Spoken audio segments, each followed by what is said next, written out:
Saxla, yaxşı saxla kartda. Triqonlik, Malik.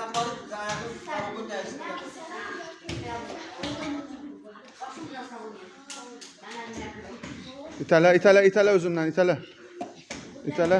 itələ. Arınbar verirsən. Most elə. Most elə çıxa, ay sağ. Davay, bir də most çıx.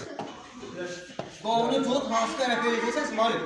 O qolunu tut, ki onu qoya bilməsin, hə?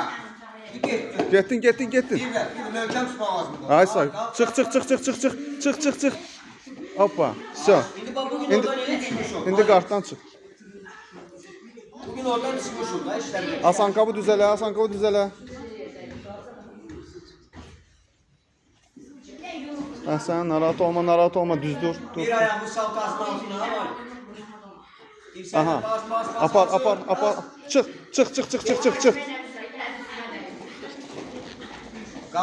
Qalx, götürü qaldır Malik. Götürü qaldır. Get üstünə. Aysa, get üstünə. Çıx. So. Keç qoyana. So. O tərəfə keç. Düş. Əybi yoxdur. Əla. Bir də.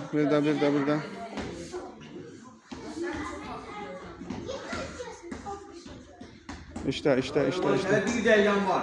Ayağımı aralamırsan da, ona göre yıxılırsan. Arala ayağı, ay sağ ol. Arala, sıx. Sıx açacaq. Davay, hə. Elə, açır. Hüseyin, işlən Hüseyin. So, açtı, hoppan, üstündən.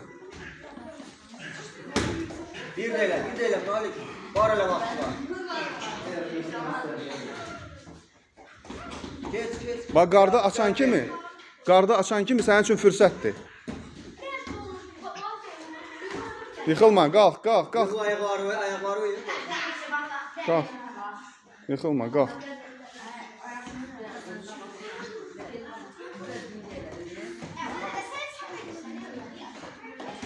Tələsmə, yavaş.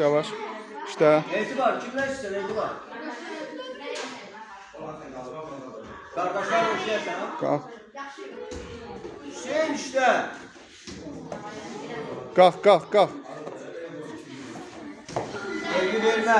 Problem yox, belbi vermə. Qalx. Most elə çıx. Ay sağ ol. Bir dənə də most. Dalbadal mostlar elə. Bax. So, əla. Otur.